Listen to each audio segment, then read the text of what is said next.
예, 인사드립니다. 안녕하세요.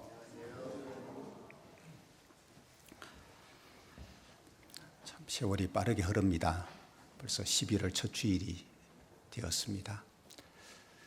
11월 지나면은 금년 다 끝이 날 텐데 한 해 마무리를 잘 해서 아름답게 보내도록 하시고 또 새해를 좋은 마음으로 맞이할 수 있는 그런 시간들을 함께 보냈으면 좋겠습니다.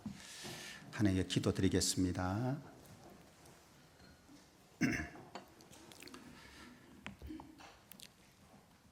우리를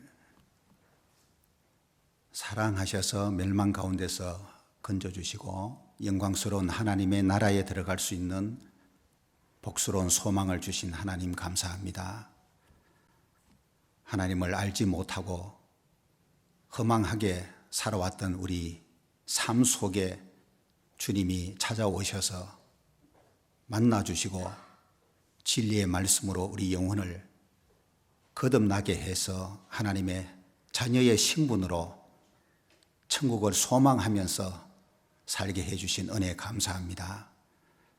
십자가에서 보여주신 크고 놀라운 사랑을 우리로 하여금 깨닫게 해주셨으니 우리도 하나님을 무엇보다 사랑하는 마음 가지고 주를 위하여 살게 하시고 삶 속에서 주님을 사랑하는 모습이 나타나고 하나님이 우리를 보실 때에 인정할 수 있는 삶이 되도록 이끌어 주시기를 간구합니다. 오늘 11월 첫 주일에 또 흩어져 생활하던 성도들이 한자리에 나와왔습니다. 모일 때마다 주의 말씀으로 가르쳐 주시고 진리 가운데로 이끌어 주시고 진리의 빛을 비추어서 어두움에 속한 것들을 물리치고 빛 가운데 행할 수 있는 우리들 될 수 있도록 이끌어 주시기를 바랍니다. 여러 가지 사정이 있어서 이 자리에 함께 하지 못한 지체들도 있으니 주님이 권고하여 주시고 어떤 모양으로 있든지 이 마지막 때에 헛된 생명의 날을 보내지 아니하고 주 안에서 목적 있고 가치 있는 삶을 보낼 수 있도록 이끌어 주시기를 바랍니다. 마지막 때에 우리 모두가 정신을 차리고 하나님의 거룩하신 뜻이 무엇인지를 분별해서 그 뜻을 따라 행하며 살아갈 수 있도록 인도하여 주시옵소서. 오늘도 함께 모인 우리를 가르쳐서 하나님의 뜻이 무엇인지를 더 깨닫는 시간이 되게 하시고 특별히 우리의 믿음이 행함으로 증명되어서 더욱 하나님이 높게 평가하실 수 있는 믿음의 사람이 될 수 있게 하시고 행여나 스스로 속이는 일이 없도록 말씀 앞에서 냉철하게 자신의 믿음의 상태를 살펴보고 점검해 볼 수 있는 귀중한 시간이 되게 해주시고 부족한 믿음 하나님이 채워주시고 더 성숙한 믿음의 사람으로 온전케 해주시기를 바랍니다. 오늘의 모든 시간 능하신 주님 손에 부탁드리오며 주 예수님의 이름으로 기도합니다. 아멘. 보청기가 좀 안 맞나 보네요. 야고보서 2장 찾습니다.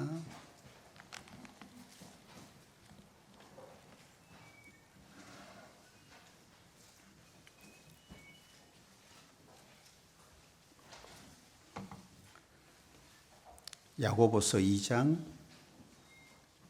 14절부터 보겠습니다.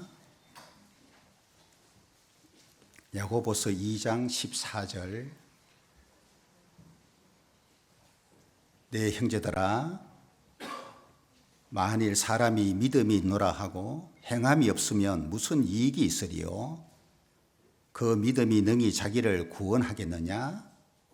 만일 형제나 자매가 헐벗고 일용할 양식이 없는데 너희 중에 누구든지 그에게 이르되 평안히 가라, 더웁게 하라, 배부르게 하라 하며 그 몸에 쓸 것을 주지 아니하면 무슨 이익이 있으리요? 이와 같이 행함이 없는 믿음은 그 자체가 죽은 것이라. 혹이 가로되 너는 믿음이 있고 나는 행함이 있으니 행함이 없는 내 믿음을 내게 보이라. 나는 행함으로 내 믿음을 내게 보이리라. 내가 하나님은 한 분이신 줄을 믿느냐? 잘하는도다. 귀신들도 믿고 떠느니라. 아하, 허탄한 사람아, 행함이 없는 믿음이 헛것인 줄을 알고자 하느냐?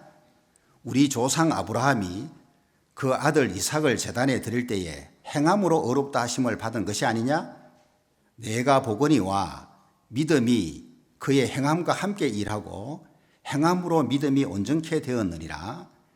이에 경에 이른 바 아브라함이 하나님을 믿으니 이것을 의로 여기셨다는 말씀이 응하였고 그는 하나님의 벗이라 칭함을 받았나니 이로 보건대 사람이 행함으로 어렵다 하심을 받고 믿음으로만 아니니라. 또 이와 같이 기생 라합이 사자를 접대하여 다른 길로 나가게 할 때에 행함으로 어렵다 하심을 받은 것이 아니냐? 영혼 없는 몸이 죽은 것 같이 행함이 없는 믿음은 죽은 것이니라. 여기까지 보겠습니다. 지난 시간에 믿음을 측정하는 잣대라는 주제로 말씀을 드렸는데 오늘 한 번 더 믿음을 주제로 말씀을 드리려고 합니다. 야고보서 안에서 한 8가지 주제로 구분해가지고 행함으로 믿음을 증명하라는 이 주제로 말씀을 드리도록 하겠습니다.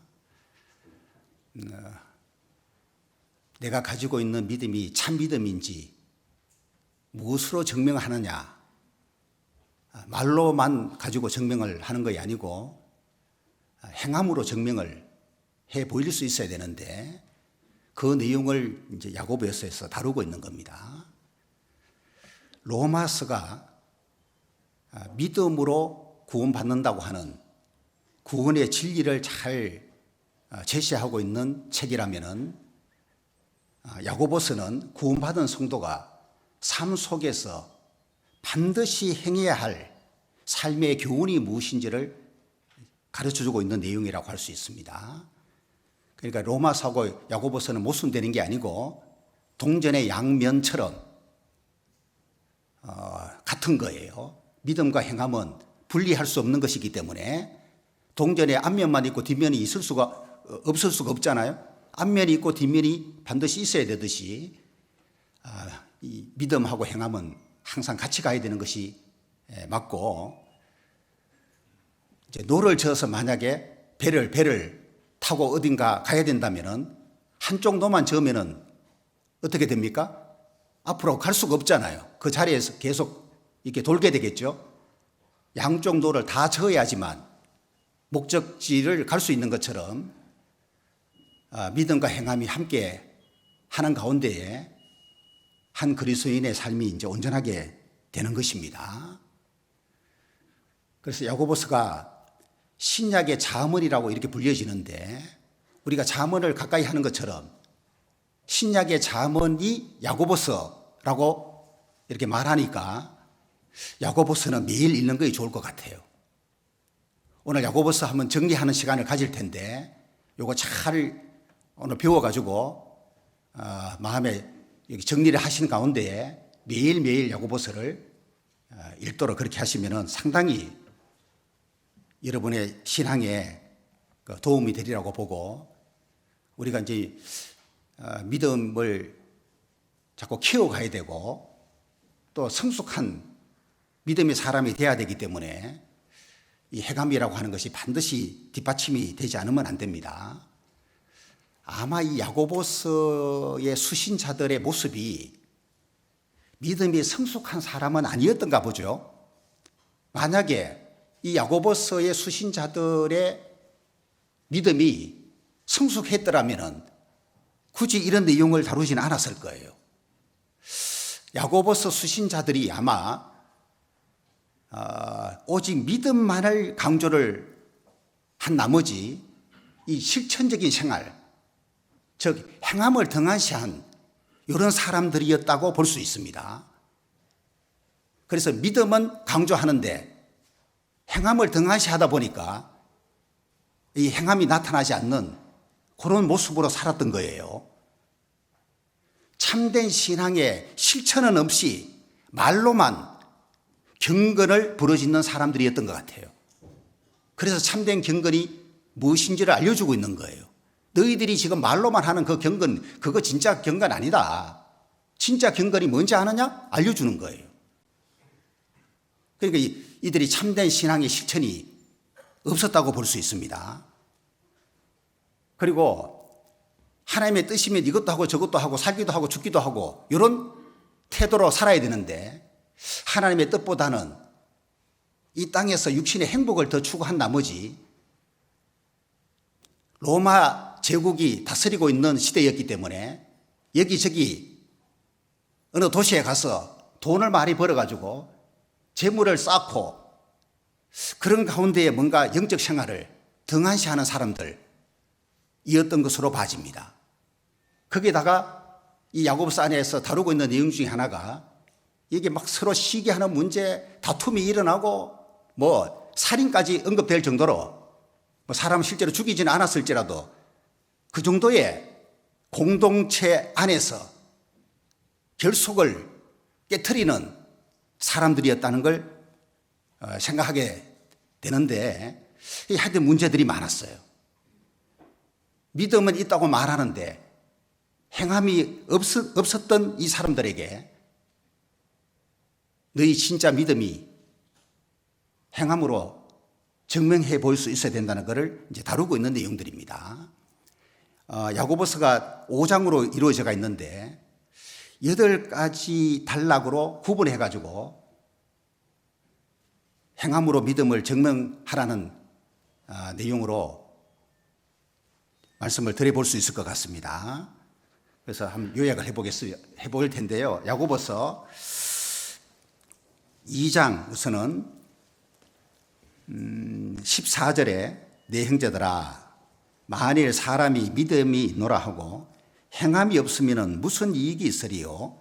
그 믿음이 능히 자기를 구원하겠느냐? 자, 우리가 구원받는 것은 행함으로 구원받는 게 아니고 믿음으로 구원받잖아요.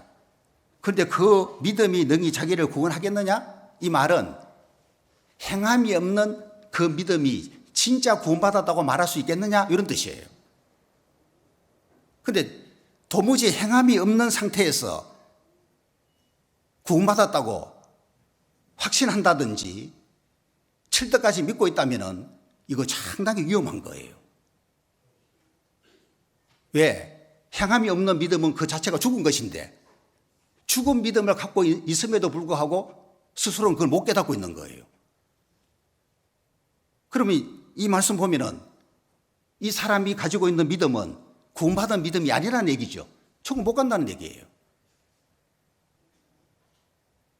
그래서 구원받은 믿음이 내 안에 확실하게 이루어져 있다면 그 믿음을 행함으로 반드시 보여줄 수 있어야 되는데 그러면서 한 가지 예를 들었어요. 15절에 만일 형제나 자매가 헐벗고 일용할 양식이 없는데 너희 중에 누구든지 그에게 이르되 평안히 가라 더욱게 하라 배부르게 하라 하며 그 몸에 쓸 것을 주지 아니하면 무슨 이익이 있으리요? 무슨 소용이 있겠냐 그 말이죠. 그러니까 믿음을 행함으로 보일 수 있어야 되는데 그 행함으로 말하는 것 중에 하나가 이게 15절 16절이거든요. 15절 16절은 어떤 행함이냐 하면은 이게 바로 사랑이거든. 사랑. 어려운 형편에 처한 형제 자매를 만났을 때에 도움을 요청했을 때에 도움을 주지 않고 말로만 위로하고 말로만 해결하라고 말하고 그냥 보냈다 그 말이에요. 그 뭐가 없는 거예요? 사랑이 없는 거잖아요. 그러니까 믿음이 진짜 있다면은 행함이 따라와야 되는데 그 행함 중에 첫 번째가 뭐냐 하면은 사랑의 행함이라고 하는 거예요. 구원받은 사람이 속에 믿음이 이루어졌다면 반드시 함께 동반되는 게 뭐냐면 사랑이라고 하는 거예요. 그러니까 사랑의 행위가 내게 사람들을 향해서 있냐 없냐를 잘 살펴보면 내 믿음이 진짜인지 가짜인지를 알 수가 있는 거예요. 놀랍게도 구원받은 믿음이 안에 이루어진 사람은 사랑의 행위가 나오도록 되어 있는 거예요. 이거는 모든 구원받은 사람에게 공통적으로 나타나는 거예요.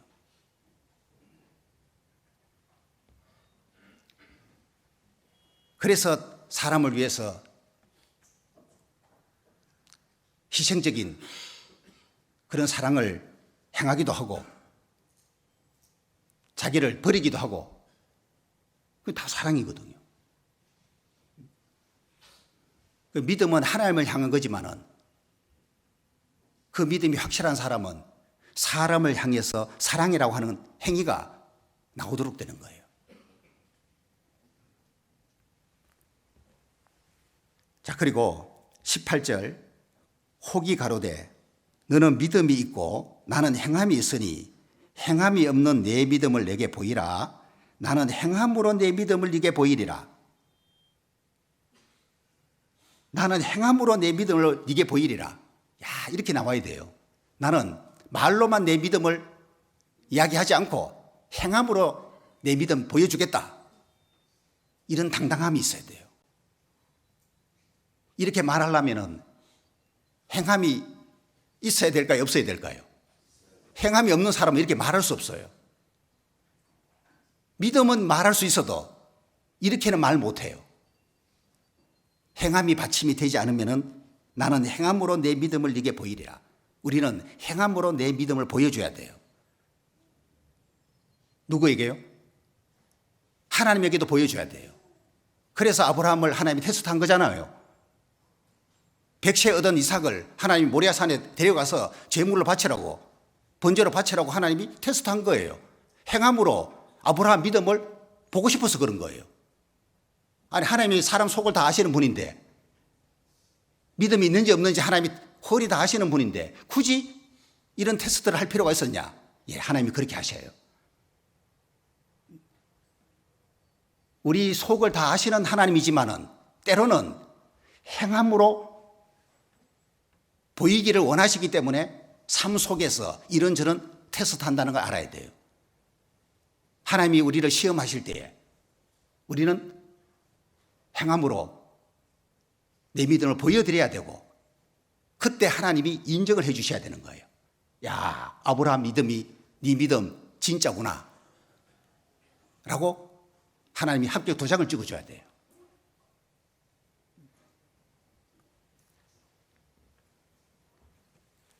자, 그래서 22절에 내가 보거니와, 이 말은 네가 알고 있다 그 말이죠.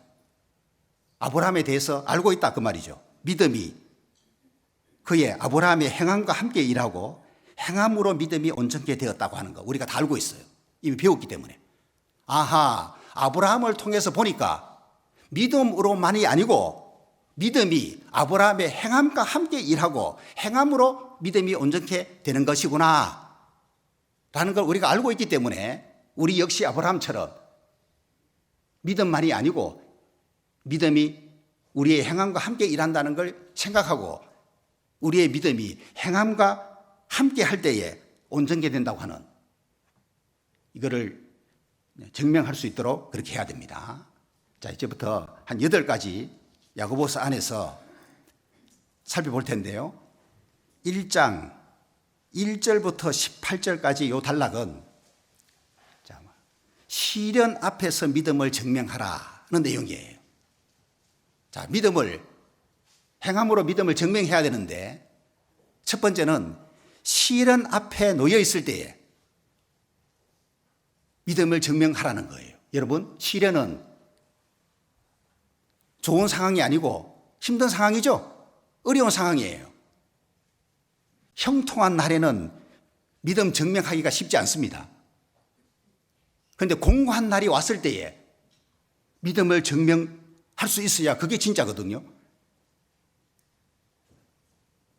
좋은 상황에서는 믿음 증명하기가 어려워요. 지난번에 장미꽃 감사하고 가시 감사하고 말씀드렸죠. 장미꽃 감사는 누구나 다 할 수 있는 거니까, 어린아이도 할 수 있는 거니까 그거 가지고 감사 테스트 못해요. 그거는. 그런데 가시 감사할 수 있다면 그분은 정말 감사의 삶을 사는 사람이라고 말할 수 있다는 거예요. 그래서 시련 앞에서 믿음을 증명해라. 자, 시련 딱 만났을 때에 시련에 대한 반응을 보면은 그 사람의 믿음이 드러나게 돼 있어요. 믿음이 성숙한 사람인지 그렇지 않는지가 딱 드러나게 돼 있어요.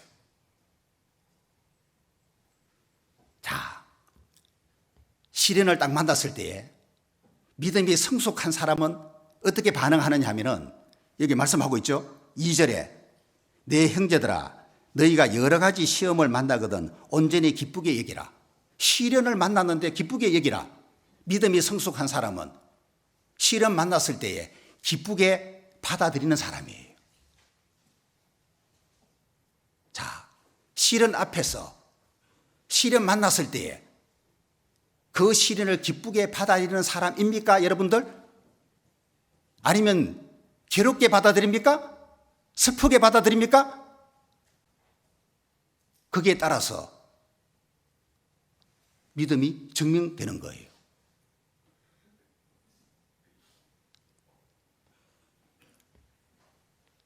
두 번째는 믿음이 성숙한 사람은 시련 만났을 때에 어떻게 하느냐? 5절에 보면은 너희 중에 누구든지 지혜가 부족하거든 모든 사람에게 후히 주시고 꾸짖지 아니하시는 하나님께 구하라 그리하면 주시리라. 시련을 이길 지혜를 달라고 기도하는 사람이에요. 믿음이 성숙한 사람은 시련 만났을 때에 이 시련을 이길 지혜 달라고, 이 시련 없애달라고 기도하는 게 아니고 시련을 이길 지혜를 달라고 기도하는 사람이에요. 그리고 세 번째는 12절에 시험을 참는 자는 복이 있도다 그랬죠. 끝까지 견디는 사람이 믿음이 성숙한 사람이에요. 그래서 믿음이 좋은 사람은 여러분 어떤 사람인지 이제 성경 안에서 여기 살펴보면은 그게 이제 정확하게 드러나는데, 첫 번째가 믿음 좋은 사람은 시련에 대한 반응을 보면 알 수 있는데, 그죠? 기쁘게 받아들이는 사람, 이길 지혜를 달라고 기도하는 사람, 그리고 끝까지 견디는 사람, 믿음 좋은 사람이다. 그 얘기를 하는 겁니다. 그리고 자, 믿음이 성숙한 사람이 시련을 이기는 사람인데, 그죠? 이기는 방법이 뭐냐 하면은 시련을 기뻐해야 된다고 하는 거예요. 여러분, 시련을 슬퍼하는 것으로는 시련 이길 수가 없어요. 그 누구도. 시련을 이기는 방법은 시련을 기뻐하는 거예요. 아니, 시련을 어떻게 기뻐할까요? 방법이 있어요. 시련을 기뻐하려면은 요거 생각하면 돼요. 시련이 성도에게 주는 선물을 생각하면 돼요. 자, 시련이 구원받은 사람에게 주는 선물이 뭘까요? 인내를 만들어주는 거예요. 선물이에요. 인내라고 하는 것은 빠져버리면은 하나님이 평가하실 때에 온전하다고 평가하는데, 이게 이제 절대적으로 있어야 되는 내용인데, 인내를 만드는 게 뭐냐면은 시련이 인내를 만들어요. 그리고 인격의 온전한 성숙 만드는 것이 시련이에요. 그래서 이 시련이 잘 하여튼 견뎌내기만 하면은 하나님이 성도에게 주는 선물이 있기 때문에 이 선물 생각하고 힘들어도 이 시련을 기뻐하면은 결국에는 시간 딱 지나잖아요. 어느새 나도 모르게 없었던 인내가 딱 만들어져 있는 거예요. 요 인내가 만들어져 있으면요, 웬만한 어려움 와가지고는 문제가 안 됩니다, 이게. 왜? 이미 인내가 만들어진 상태이기 때문에. 보통 어려움 가지고는 이거 어렵게 여기지지가 않는 거예요. 근데 인내가 만들어지지 않은 사람은 조그마한 어려움 오면은 난리가 납니다, 그냥. 속에서부터 그냥 막 요동을 쳐. 어찌할 줄 몰라요. 그래서 인내가 만들어져야 되는데, 이거 인내는 성경 지식 많다고 만들어지는 게 아니거든요. 시련을 통해서 만들어지는 게 인내예요. 이게 시련을 통해서 하나님이 성도에게 주시는 선물이에요.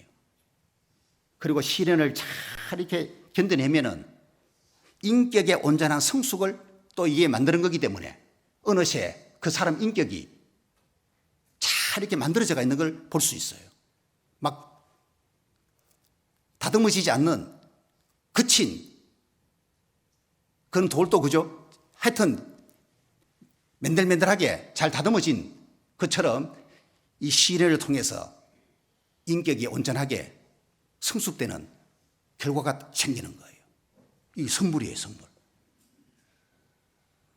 근데 우리는 대부분 이 시련 그러면은 슬픈 것으로 생각하고 고통스러운 것으로 생각하고 안 좋은 것으로 생각하잖아요. 그렇지가 않다는 거죠.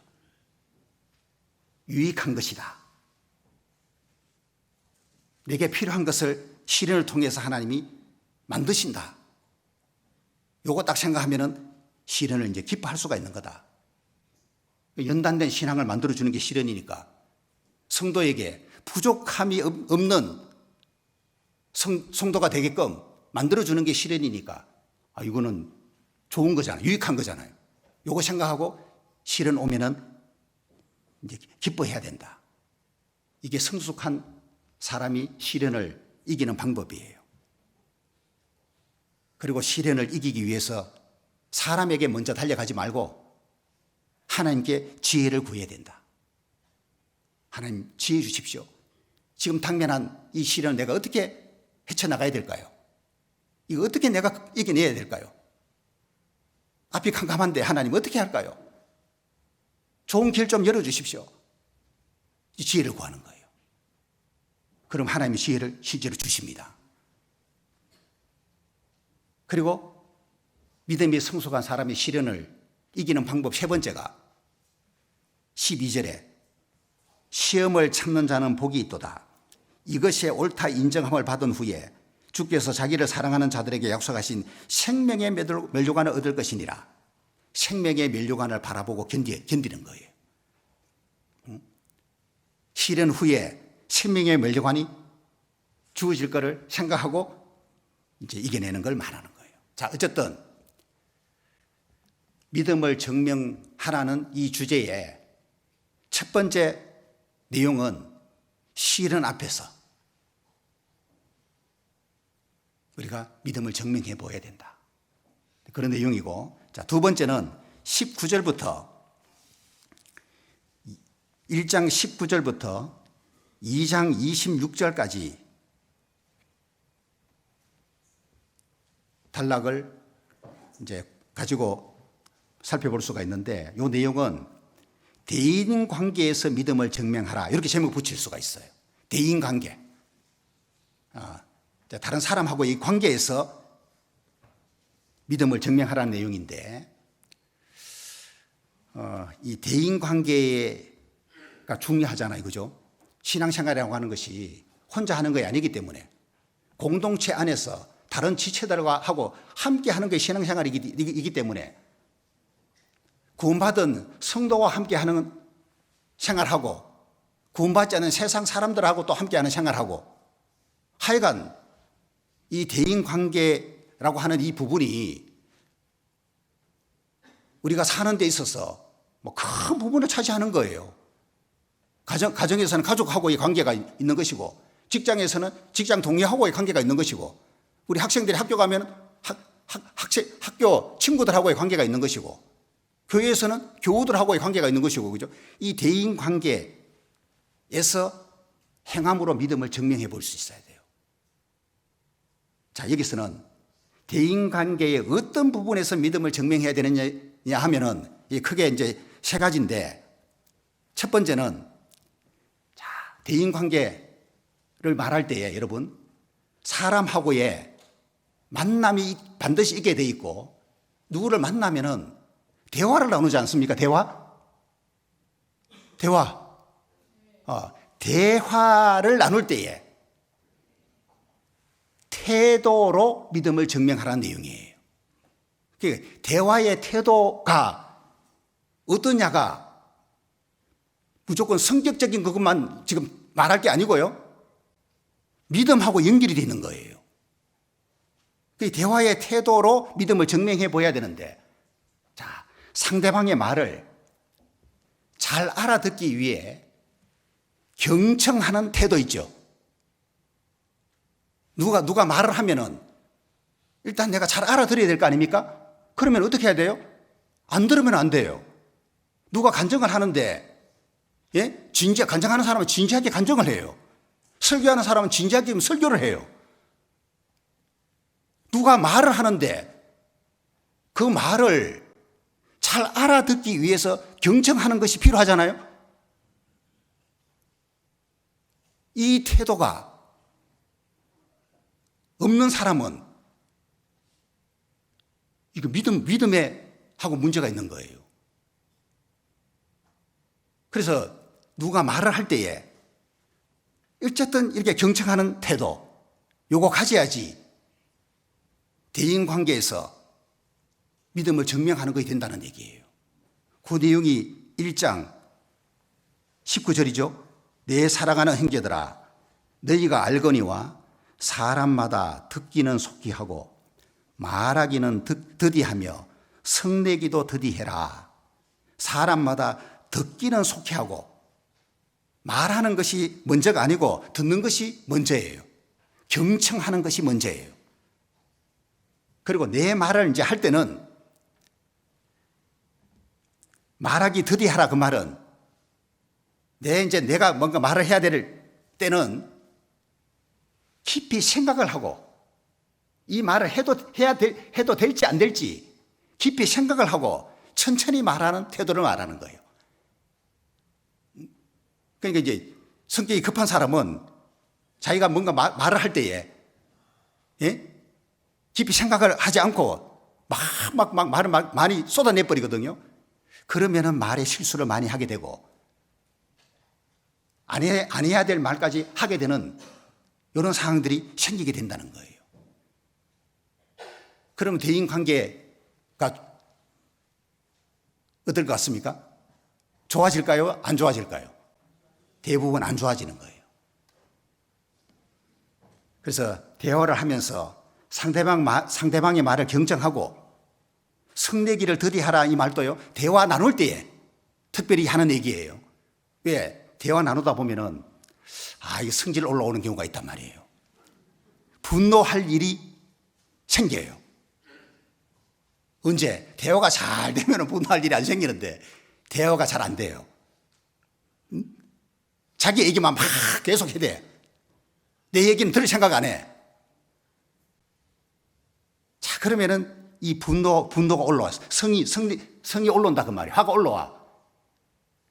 그런 일이 있어도 참으면서 말을 더디하는 그 태도를 말하는 거예요. 그래서 대화의 태도로 믿음을 증명하라고 하는 내용이 여기 하나 있고,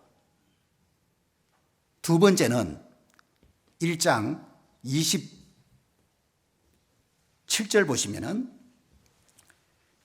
하나님 아버지 앞에서 정결하고 더러움이 없는 경건은 곧 고아와 과부를 그 환난 중에 돌아보고 또 자기를 지켜 새 속에 물들지 아니하는 이것이니라.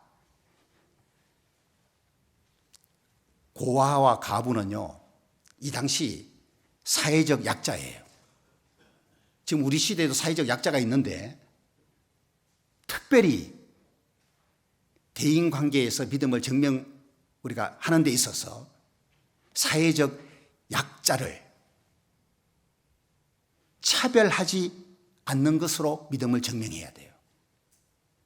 나보다도 좀 뭔가 모자라는 사람이라고 해가지고 그 사람을 좀 뭔가 이렇게 멸시를 한다든지 함부로 대한다든지 그런 거 있을 수 있잖아요.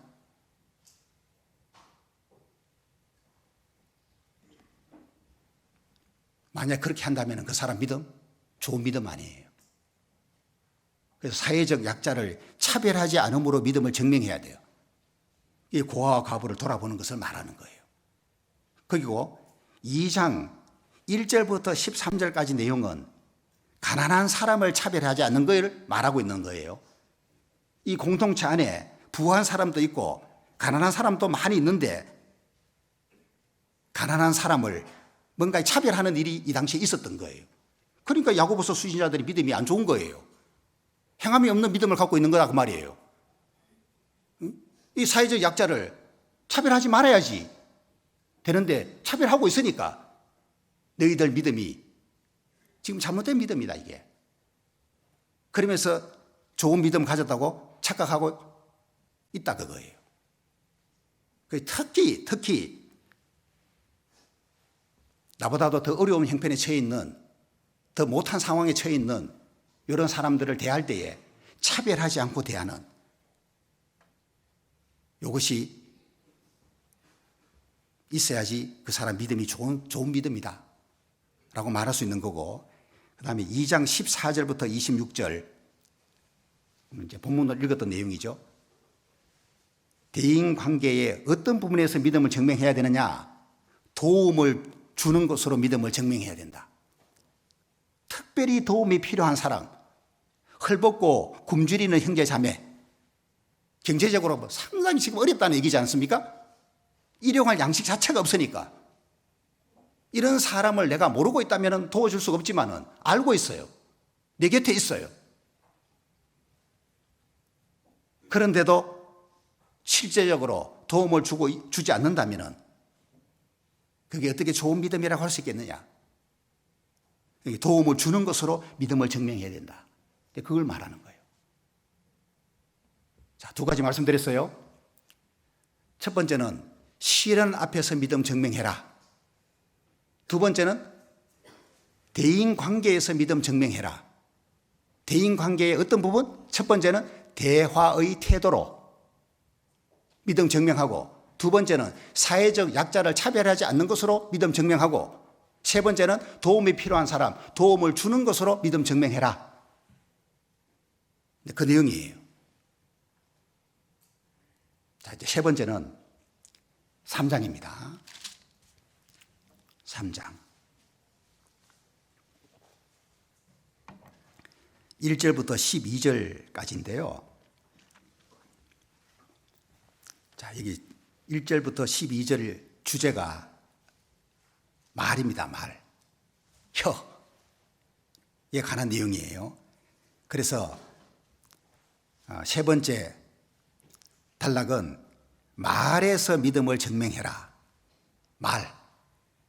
그 사람의 말을 보면은 그 사람의 성숙한 믿음을 가진 사람인지 파악할 수가 있는데, 야고보서 3장 2절에 보니까 우리가 다 실수가 많으니 만일 말에 실수가 없는 자면은 곧 온전한 사람이다.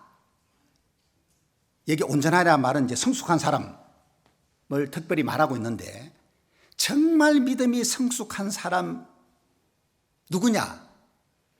말에 실수가 없는 사람이다. 그런데 우리가 다 실수가 많이 있는데 특별히 어디에 실수가 많은 사람이냐? 말에 실수가 많아요. 이거는 그 누구도 자유롭지 못합니다. 그죠? 나는 말에 실수는 일절 없다 라고 자신 있게 말할 수 있는 사람? 손들어 보랍니까? 찾기 어려워요. 그렇게 당당하게 내가 그렇게 말할 수 없어요. 저 역시 그렇게 말할 수 없고, 사람이 실수가 이것저것 많이 있는데 그 누구도 피해갈 수 없는 실수가 말의 실수예요. 말의 실수. 그래서 전혀 말의 실수를 하지 않을 수 없지만은 믿음이 성숙한 사람일수록 말의 실수를 적게 하게 된다는 얘기예요. 왜 그러냐? 이 말의 중요성을 너무나도 잘 알고 있기 때문에. 혀라고 하는 이 지체가 얼마나 큰 영향력을 미치는지를 너무나도 잘 알고 있기 때문에 성숙한 사람일수록 그걸 잘 알고 있는 거예요. 미숙한 사람은 그거 잘 몰라요. 애들은 그거 잘 모른다고. 그러니까 지 기분에 따라서 함부로 말해버리는 거죠. 어리니까 그런 거예요. 어른들은 그러지 않아요. 이 혀라고 하는 지체가 온몸에 미치는 영향, 전 인생에 미치는 영향이 어떠한지를 너무나도 잘 알고 있기 때문에 하여튼 이 말의 실수를 안 하려고 애를 쓰게 돼 있는데 그래도 하게 돼 있는 게 말의 실수예요.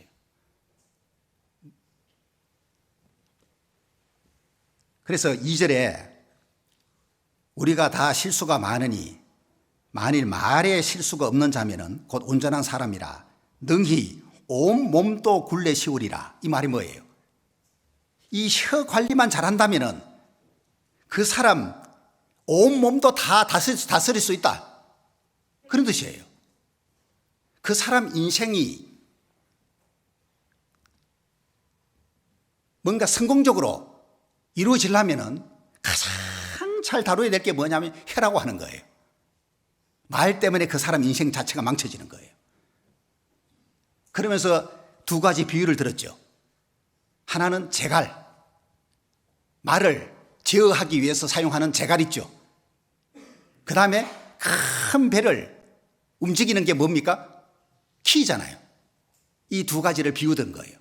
그러니까 사람의 혀가 온몸 전체 중에서 아주 작은 지체라는 걸 설명해 주려고 재갈하고 키를 비유로 설명을 지금 하고 있는 거예요. 자, 보십시다. 3절. 우리가 말을 순종케 하려고 그 입에 재갈을 먹여 온몸을 어겨하며, 그러니까 재갈은 작은 거지만은 말의 온몸을 컨트롤한다 그 말입니다. 안 그러면 힘센 말 이거요 컨트롤할 수가 없어요. 재갈 안 먹여놓으면은. 그리고 4절에 또 배를 보라.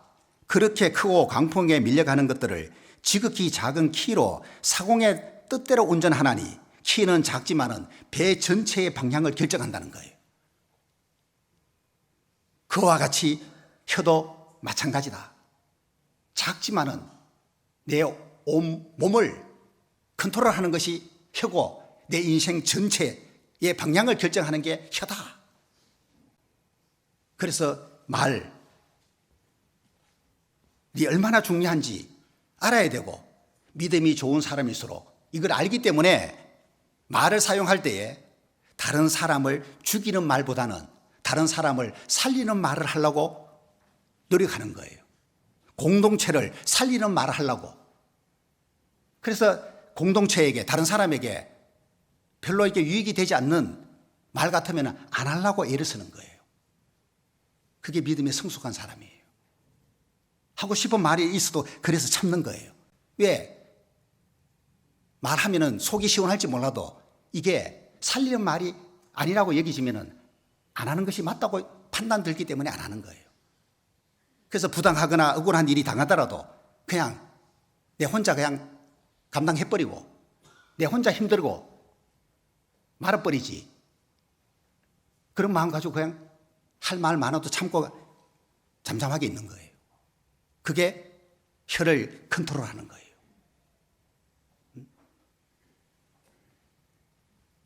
그리고 이제 또 하나는 찬송하는 입으로 이게 저주하는 것은 옳지 않음을 아는 사람이 이제 믿음이 성숙한 사람이고 이 것으로 믿음을 행함으로 보여야 되는데 여기 볼까요? 9절에 보시면은 이것은 혀를 가리킵니다. 우리가 주 아버지를 찬송하고 또 이것으로 하나님의 형상대로 지음을 받은 사람을 저주하나니 한 입으로 찬송과 저주가 나는도다. 내 형제들아 이것이 마땅치 아니하니라. 샘이 한 구멍으로 어찌 단물과 썬물을 내겠느냐?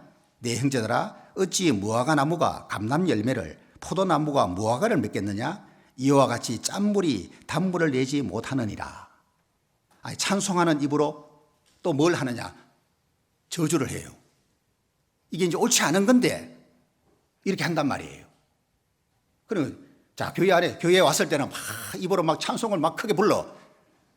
그런데 일상 속에서 막 다른 사람을 마음에 안 든다고 막 저주를 해버려. 그럼 한 입으로 찬송도 하고 저주도 하는 거잖아요.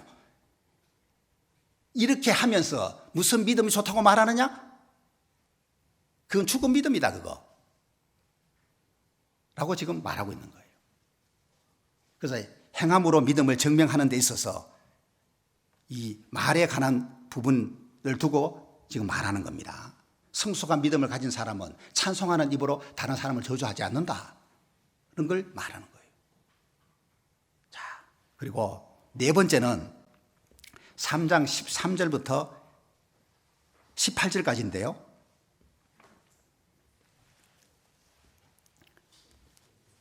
자, 요 내용은 이 지혜가 있죠. 제목을 먼저 말씀드리면은 하늘 지혜로 믿음을 증명하라 라고 정할 수가 있습니다. 메모를 해 놓으세요. 하늘 지혜로 믿음을 증명해라. 여러분, 하늘 지혜가 있다는 것은 반대가 또 있겠죠. 하늘 지혜 반대가 뭘까요? 네, 땅의 지혜죠. 그러니까 세상 사람들은 땅의 지혜 가지고 사는 사람이라고 할 수 있어요. 그런데 구원받은 사람은 땅의 지혜도 가지고 있지만은 하늘 지혜를 가지고 사는 사람이에요. 그러니까 성숙한 사람일수록 땅의 지혜는 버려지게 되고 하늘 지혜를 더 많이 가지고 살게 된다는 얘기죠. 믿음이 성숙한 사람의 특징 중에 하나가 그거예요. 그러다 보니까 세상 지혜로 볼 때는 이게요, 하늘 지혜는 안 맞는 경우들이 많아요. 세상 사람 볼 때는 세상 사람들은 뭔가 일단은 이성적이고 합리적인 요 사고 안에서 옳게 여기는 부분이 있지만은 하늘 지혜는 그걸 초월해 가지고 신앙적인 사고로 뭔가를 판단해야 되는 경우들이 많거든요. 그러니까 상식 안에서만 뭔가를 판단하게 되면은 그는 땅의 지혜 안에서 사는 경우들이 많아요.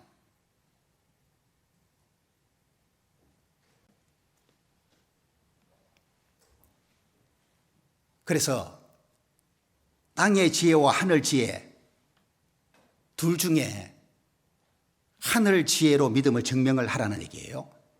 자, 하늘 지혜는 위로부터 난 지혜라고 지금 표현하고 있는 겁니다.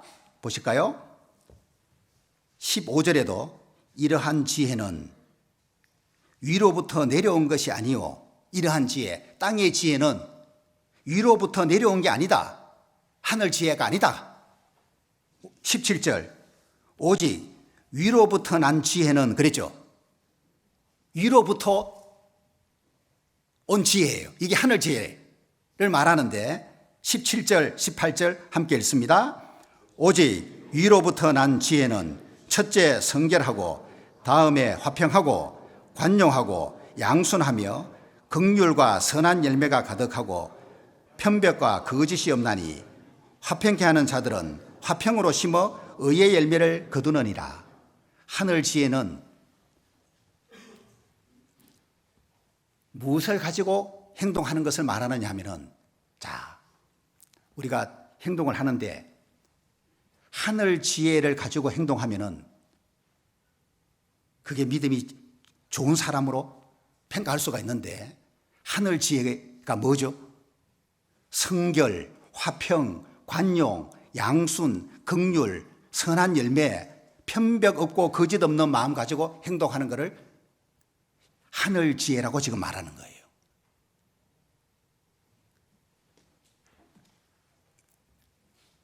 그래서 바르고 좋은 믿음 있다면은 하늘의 지혜를 가져야 된다. 하늘 지혜가 17절에서 쭉 말씀하고 있는데, 하나님이 이 하늘의 지혜대로 살아가는 사람 있죠? 이 사람을 성숙한 믿음을 가진 사람이라고 평가하는 거예요. 특히 이 하늘 지혜 중에 18절에 보니까 화평케 하는 자들은 화평으로 심어 의의 열매를 거둔다. 하늘 지혜를 가지고 사는 사람은 가장 중요하게 여기는 게 뭐냐 하면은 화평이에요.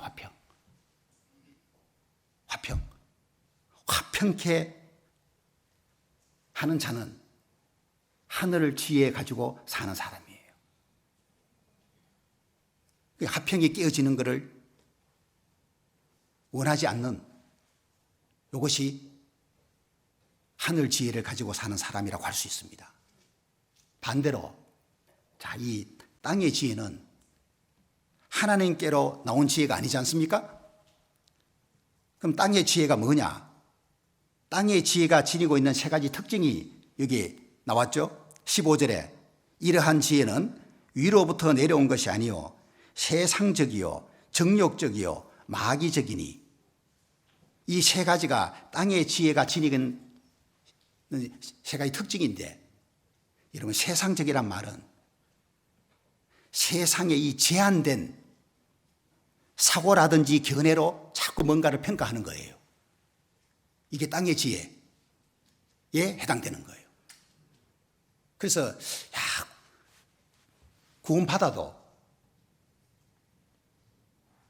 구원받은 믿음이 확실히 있어도 믿음이 아직 성숙하기 전까지는 무엇을 평가하는 데 있어서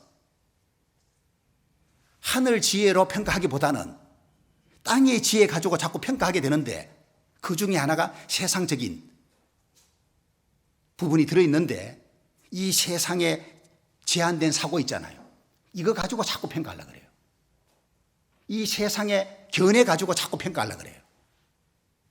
자, 이렇게 되면은 제가 이제 목회를 하는 가운데에 겪는 어려움 중에 한 부분이 이 부분이에요.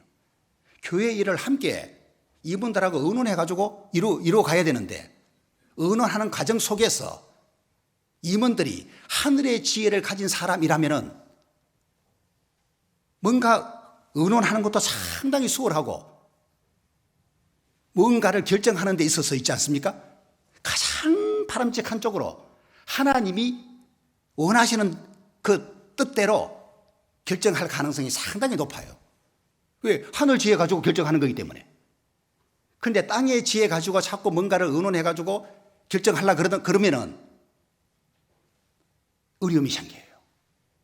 이게 성경하고 맞아야 되는데, 뭔가 우리가 의논하고 결정하는 내용들이 이 성경하고 안 맞아버리면 일단 하나님의 뜻에서 벗어나는 결정이 돼버려요. 제가 가장 두려워하는 것 중에 하나가 그거거든요. 뭔가를 하나님이 일을 함에 있어서 내 생각대로 내 뜻대로 할 게 아니고 하나님 마음이 중요하고 하나님의 뜻이 중요한데, 그걸 내가 거스리고 일하게 될까 싶어서 두려운 마음을 늘 가지고 있는데, 그러기 위해서는 하늘의 지혜 가지고 행동하는 것이 참 필요한 거예요. 세상에 제한된 사고로 뭔가를 자꾸 얘기하다 보면은 이 믿음하고는, 신앙하고는 충돌이 생기는 것이 많이 생기고, 그리고 뭔가 이제 시간도 하나님의 시간하고 사람의 시간이 다르고, 계산법도 그죠? 하나님 계산법하고 사람 계산법하고 다르기 때문에 이 세상에 제한된 사고로 자꾸 계산하다 보면은 이거요, 답이 안 나와요. 아무도 못해요. 그러니까 막 된다 안 된다 막 옥신각신하고 거기서 다툼이 생기고 분열이 나고 그런 거예요. 그런데 하늘 지혜 가지고 다 이렇게 같이 의논해서 뭔가를 결정하면은 믿음 안에서 대부분 결정하게 되고, 그러면은 진짜요, 대체적으로 형통한 길로 인도되는 경우들이 많아요. 그리고 땅의 지혜가 지닌 특징 중에 정욕적이다 그랬죠. 요거는 영적인 것과 비교되는 육신적인 것으로 이해하시면 되거든요. 땅의 지혜는 육신적인 특징을 갖고 있는 거예요. 그 영적인 지혜가 필요한데 이 육신적인 지혜 가지고 살면은 이게 잘못되는 거예요. 그리고 마귀적이란 말은 하늘 지혜는 하나님께로부터 나오는데 땅의 지혜는 마귀적이라 그랬으니까 마귀에 의해서 그 생각과 행동을 지배받는다는 의미야.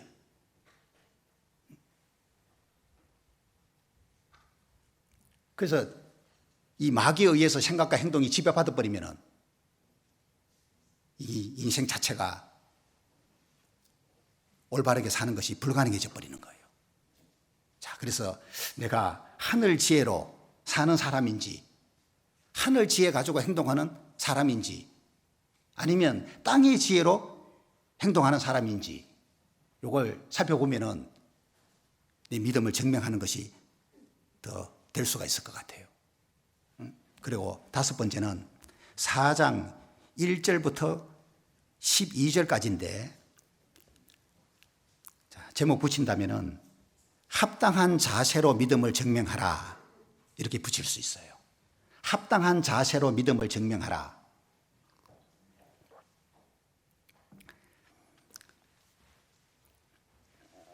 자, 여기는 이 단락에서는 성도가 버려야 할 잘못된 자세가 나오고 성도가 취해야 할 합당한 자세가 나오고 둘로 딱 구분해 놨거든요. 그러니까 성도로서 버려야 할 잘못된 자세를 내가 가지고 있다면 어찌 좋은 믿음이라고 말하겠냐 그 말이죠. 반대로 하나님을 향한 합당한 자세 가지고 내가 산다면 그게 바로 행함으로 믿음을 증명하는 거예요. 좋은 믿음을 가진 사람이라고 증명해 보이는 거예요. 그럼 여기서 말하는 성도가 버려야 할 잘못된 자세가 뭐냐? 1절에서 5절까지 하고 11절, 12절 요 내용은 이게 이제 버려야 할 잘못된 자세에 대한 내용이고 6절부터 10절까지는 취해야 할 성도로서 하나님을 향한 합당한 자세에 대한 내용이에요. 그 자세를 한번 살펴보면 알아요. 자, 버려야 할 잘못된 자세가 뭐냐 하면은 1절에 보시면은 너희 중에 싸움이 어디로 다툼이 어디로 쫓아나느냐? 너희 지체 중에서 싸우는 정욕으로 쫓아난 것이 아니냐? 너희가 욕심을 내어도 얻지 못하고 살인하며 시기하여도 능히 취하지 못하나니 너희가 다투고 싸우는도다. 너희가 얻지 못하면 구하지 아니하므로 하며 구하여도 받지 못하면 정욕으로 서려고 잘못 구함이니라. 반드시 성도가 버려야 할 잘못된 자세예요. 정말 공동체 안에서 없애야 될 잘못된 모습이 여기에 지적되고 있는데 이게 뭐예요? 싸움이에요. 다툼이에요. 그러면 이 싸움과 다툼이 어디서 생겨나는 거냐? 정욕 때문이다. 정욕은 부패된 본성에서 나오는 욕심을 가리켜요. 본성 때문에 다툼과 싸움과 다툼이 나오는 거고 심지어 살인까지 한다. 사람 죽이겠습니까? 설마? 뭔가 엄청난 미운 감정을 가졌겠죠. 그죠? 마음에 안 드는 사람이 있었을 거니까.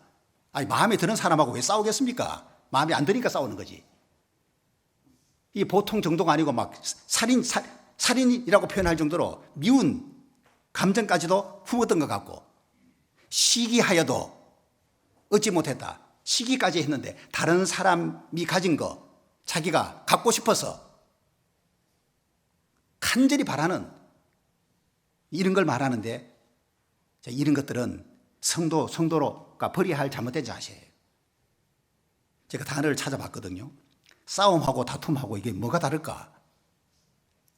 다른 단어예요. 진짜 찾아보니까. 싸움은 이 단어가요. 국가 간에 큰 전쟁 치르는 걸 말하는 단어예요. 다툼은 이게 이제 규모가 작은 분쟁 같은 걸 말하는 거래요. 그러니까 이 야고보 수신자들 안에는 이들도 공동체 생활을 했을 텐데 그 안에서 싸움도 있고 다툼도 있었는데 싸움은 지금 말씀드린 것처럼 큰 전쟁을 가리키는 단어니까 이 싸움이 엄청나게 컸던가 봐요. 거기다가 다툼은 규모가 작은 이 분쟁을 가리키는데 수시로 뭔가 이렇게 작지만은 분쟁이 계속 있었던 것 같아요.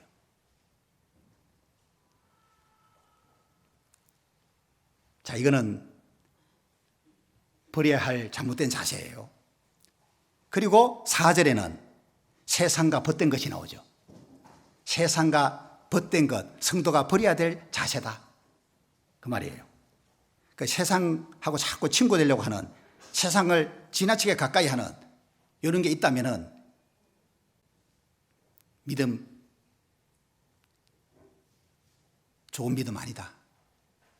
그렇게 보시면 되고, 그 다음에 이제 취해야 할 합당한 자세가 6절에서 10절까지인데, 이거 정리하면 4가지예요.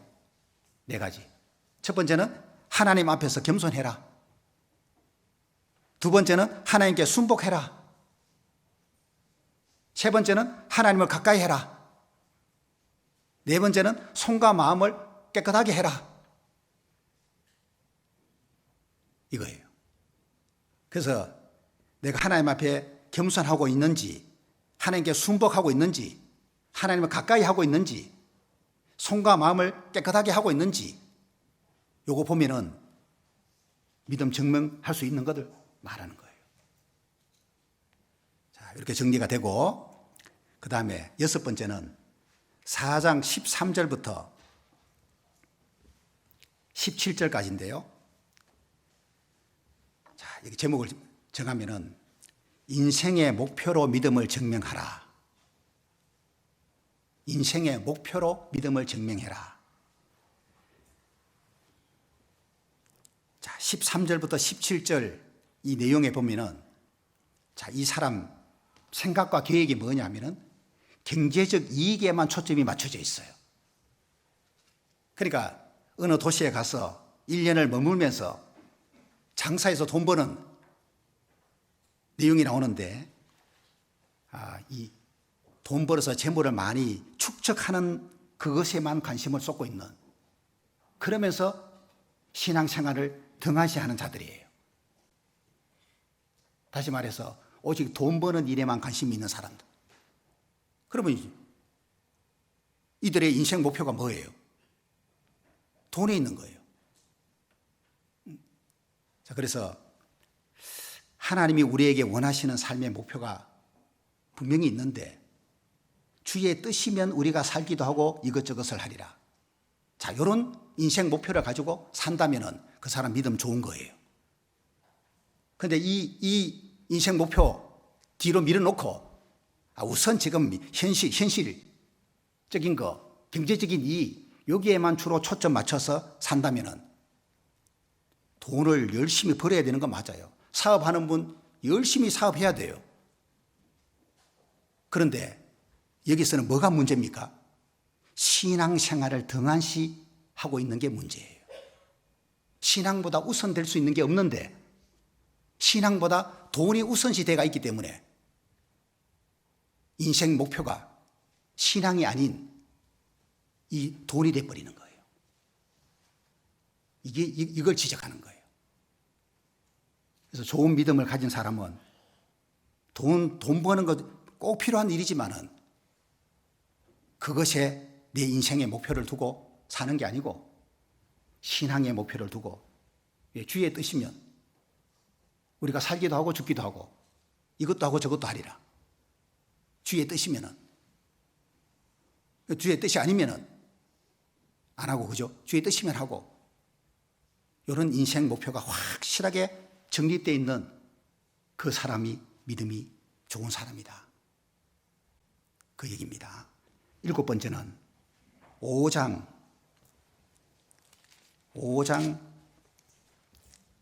1절부터 6절까지인데요. 물질 생활로 믿음을 증명하라. 이렇게 제목 붙일 수 있어요. 물질 생활로 믿음을 증명하라. 5장 1절에서 6절에 이게 이제 부자들이 나오는데, 이들이 어떤 경고를 받았냐 하면은, 이 부자들이 경고를 받았지 않습니까? 말세에 재물 쌓았다. 그 다음에 사치하고 연락했다. 3절 보시죠. 너희 금과 은은 녹이 썰었으니 이 녹이 너희에게 증거가 되며 불같이 너희 살을 먹으리라. 너희가 말세에 재물을 쌓았도다. 이제 부자가 이렇게 이제 했기 때문에 여기에 대해서 책망을 하고 있는 겁니다. 5절. 너희가 땅에서 사치하고 연락하여 도살의 날에 너희 마음을 살찌게 하였도다.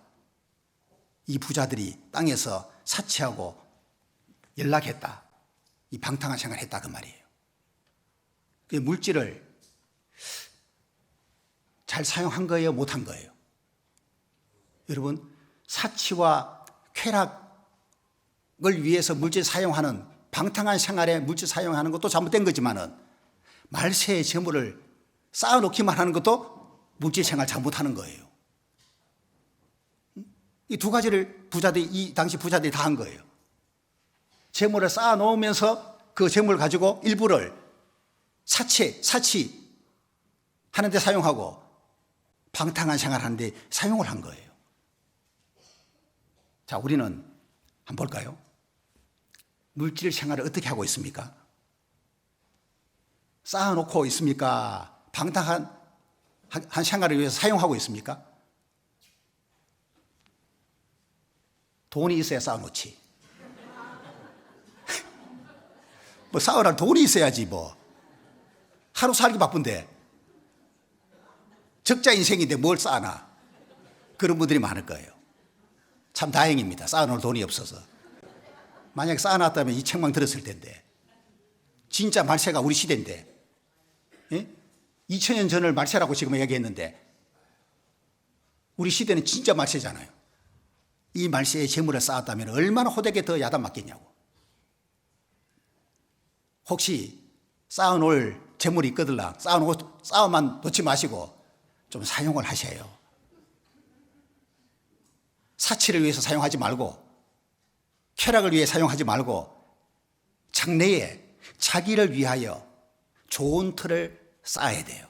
좋은 틀 쌓는 게 천국 상급이에요. 그래서 돈이 좀 있는 분들은 참 지혜롭게 돈을 사용 잘해야 되는데 그 물질을 자기를 위하여, 장래의 자기를 위하여, 이 땅에서 자기를 위하여가 아니고 장래에, 그 장래가 언제입니까? 천국 갔을 때에 그 장래에 자기를 위해서 좋은 틀을 쌓는 거예요. 이게 바로 물질 사용 잘 해가지고 선한 일에 사용하고 선한 사업에 사용하고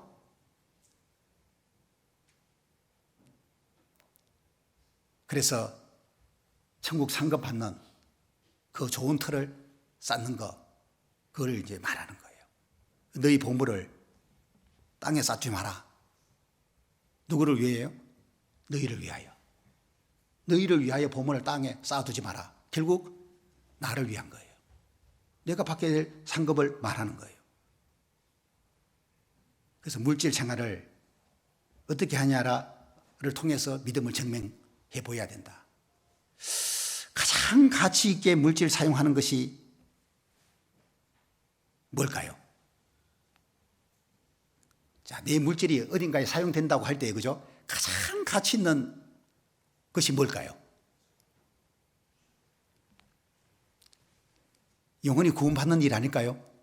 그죠? 내 물질이 사용돼서 한 영혼이 구원받는다. 야, 이거는 가장, 그래서 불의의 재물로 친구를 사귀라. 같은 말이잖아요. 재물로 영원한 친구, 구원받기 위해서 영원한 친구 사귀라. 내 물질이 하여간 영혼을 구원받는 쪽에 사용된다면 그는 가장 가치 있는 일에 사용되는 거다. 그건 틀림없는 사실 같아요. 그리고 또 구원받는 사람이 신앙생활을 하는데 뭔가 도움이 될 수 있는 쪽으로 물질이 사용된다면, 그리고 교회 운영이 이루어져야 되기 때문에 성도들이 헌금 안 하면 교회 운영 못 해요. 11조를 비롯해서 여러분 헌금해 주니까 교회 운영이 되거든요.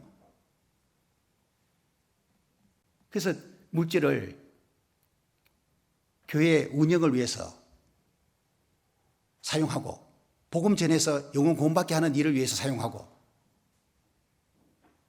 또 어려운 형편에 있는 분들 돕는 일을 위해서 사용하고, 그런 선한 일에 내 물질이 사용된다면 그는 가장 값어치 있는 물질 사용이 될 거예요. 그래서 물질 생활로 믿음 증명해라. 자, 마지막 8번째가 5장 7절부터 20절까지인데 기다림과 기도로 믿음을 증명해라. 요 마지막 단락은 주님 재림과 성도의 기도에 관한 내용이거든요. 주님 재림하시는 것을 기다리는 신앙은 내 믿음을 증명하는 것이 돼요. 여러분, 자, 기다리는 거 있지 않습니까? 기다림. 주의 강림하시기까지 길이 참으라. 인내를 말하면서 이 속에는 다 기다림이 들어있는 거예요. 그러면서 농부를 비유로 들었죠. 농부가 땅에서 나는 귀한 열매 바라보고 길이 참는 거, 길이 참는 게 기다리는 거잖아요. 씨 뿌리다고 당장 열매 거두는 게 아니고 씨 뿌린 후에 한참 지나서 열매를 거두는 거기 때문에 열매 바라보는 가운데에 기다려야 돼요. 이른 비와 늦은 비 기다리고 하듯이 너희도 길이 참고 마음을 굳게 해라. 주의 강림에 가깝다. 주님이 재림할 때까지 이 농부의 요 마음 가지고 기다리는 게 필요하다. 기다리는 거. 기다림은 신앙에서 가장 큰 요소 중에 하나예요. 근데 기다리는 거 여러분 쉬워요? 기다리는 거 참 쉽지 않습니다. 우리 중에도 현재는 이 자리에 계시지만요, 믿음 안에 가운데 계시지만은 다른 교회로 이사 간다 해서 믿음을 떠나는 건 아니에요. 하여튼 믿음 안에 어느 교회가 됐든. 자, 현재는 여러분들이 믿음 안에 거하고 있지만은 아직 주님 강림한 건 아니지 않습니까? 주님 강림하실 때까지 기다리지 못하는 분도 있을 수 있어요. 주님 강림 직전까지 기다리지 못하고 그 중간에 낙오되는 사람도 있을 수 있거든요. 그러니까 기다리는 걸 내가 잘한다면은 그것으로 믿음을 증명하는 거예요. 사람이 이게 참 기다리는 것이 쉽지 않아요. 왜? 조급한 마음을 우리가 갖고 있기 때문에, 급한 마음 때문에 기다리는 게 참 어렵고, 그리고 현재 지금 사는 것이 힘든 상황에 놓여 있는 사람일수록 주님 강림하시기까지 기다리는 것은 더 어렵거든요. 겨우겨우 지금 버티고 있는데 주님 빨리 오셨으면 딱 좋겠는데 오실랑 말랑 하면서 안 오셔. 오실 듯 말 듯 그래서 그런 분들은 어떤 질문을 하냐면은, 목사님, 이런 어려운 질문 드려서 죄송한데요, 주님이 대략 언제쯤 오실까요? 물어봐요. 그분은 아마 마음이 막 주님 재림을 사모하는 마음도 많은데다가 이 땅에 사는 거 힘들어 빨리 떠나고 싶은 거예요. 근데 주님이 참 오실 것 같은데 안 오시네. 왜 안 오실까요? 때가 돼야 되는 거 맞고, 천년이 하루 같고 하루가 천년 같이 주님이 오래 참고 기다리는 이 마음 때문에, 아무도 멸망치 않고 다 회개하기에 이르기를 원하는 이 마음 때문에 주님이 빨리 안 오시는 것 같아요. 그래서 신앙은 한번 따라해 보세요. 신앙은 하나님의 약속에 대한 기대와 소망을 가지고 하나님을 바라보는 것이다. 그리고 응답이 이루어질 때까지 참고 기다리는 것이다. 이게 신앙이에요. 기다림 빼버리면은 신앙에서 중요한 그 요소가 빠져버리는 거예요. 그래서 주님이 강림하실 때까지 기다림이 필요함과 동시에 내가 뭔가 하나님께서 소원하는 것들 응답받아야 되는데 그 응답 받을 때까지 이 기다리는 것이 또 필요한데 참 그거 너무 더디게 느껴지는 것이 있는 거예요. 자, 이제 하박국서 하나 보고 마칩시다. 하박국 1303페이지입니다. 하박국 2장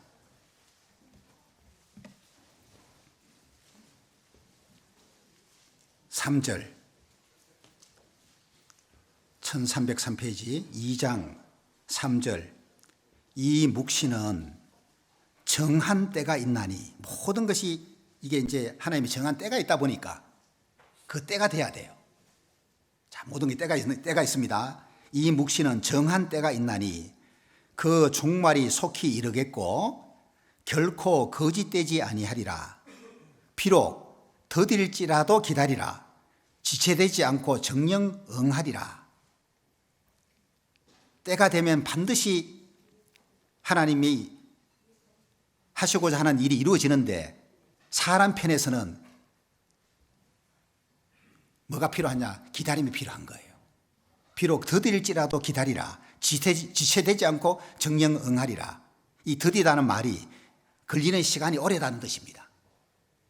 그 주님이 강림하시는 그 시간이 참 이게 오래 인 것처럼 이렇게 여겨지는데 지체되지 않고 정령 응하리라. 지체되지 않는다는 말은 주님이 일부러 때를 늦추거나 질질 끌지 않는다 그런 뜻이에요. 그러니까 어떤 일에 걸리는 시간이 오래 걸리는 것처럼 느껴질 수는 있지만은 주님 편에서는 때를 늦추거나 질질 끌지 않는다. 정한 때가 되면은 반드시 이루어진다. 그 얘기를 하는 거예요. 사람은 좀 이렇게 때를 늦추기도 하고 질질 끌기도 하는데 주님에게는 그런 거 없는 거예요. 다만 우리가 느끼기에 시간이 막 오래 걸리는 것처럼 이제 느껴지는 것이 있는 거예요. 때가 돼야지 된다는 거 기억하시고 그때까지 기다리도록 그렇게 하고 오늘 야고보서 내용 세밀하게 살펴본 건 아니고 개요만 좀 살펴봤는데 야고보서 이해하는 데 도움이 될 것이고 이제 주제는 행함으로 믿음을 증명하라예요. 야고보서 내용이. 그럼 크게 이제 8가지 부분에서 그 행함으로 믿음을 증명하라는 이런 내용입니다. 이제 정리하고 마칠 텐데요. 첫 번째, 배우선이가 이런 말씀해 보세요. 첫 번째, 배웠잖아요. 첫 번째, 시련 앞에서 믿음을 증명하라. 두 번째, 대인관계에서 믿음을 증명하라. 세 번째, 말에서 믿음을 증명하라. 네 번째, 하늘 지혜로 믿음을 증명하라. 다섯 번째,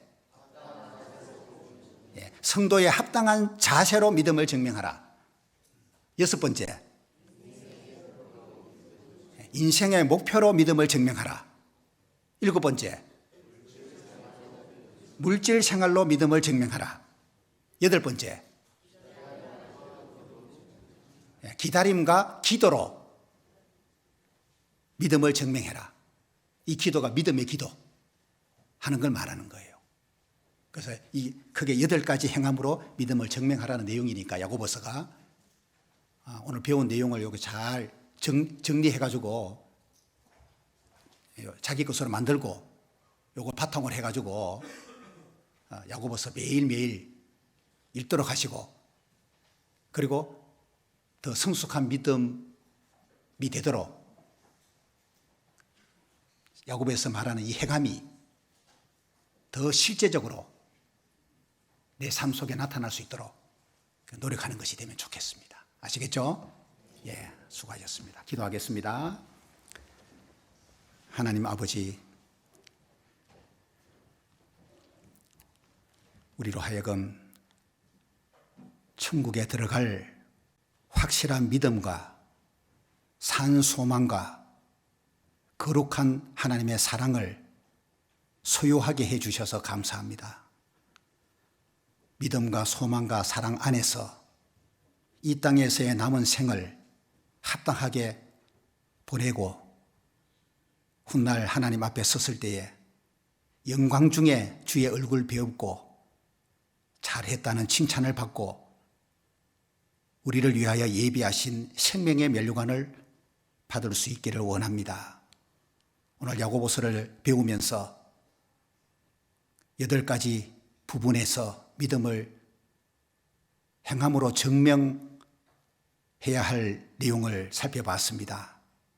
각 사람 배운 말씀으로 자신을 살펴보고 어느 부분에서 부족한지 발견하고 그 부족한 부분 채워서 더 온전케 할 수 있는 생활이 되게 해 주시기를 바랍니다. 그래서 좋은 믿음의 사람으로 하나님께 평가받고 믿음이 성숙한 사람으로 인정받아서 우리를 보시고 하나님이 더 기뻐하실 수 있는 삶이 되도록 인도해 주시옵소서. 11월 중에 계획하고 있는 여러 가지 교회 안에서의 일들, 또 개인적인 일들 주 안에서 형통케 하시고 하나님 거룩하신 뜻이 교회를 통해서 더 온전히 이루어져서 풍성한 열매를 맺고 하나님께 영광이 되게 해 주시옵소서. 모든 것 자비로우신 주님 손에 부탁드리오며 주 예수님의 이름으로 기도합니다. 아멘.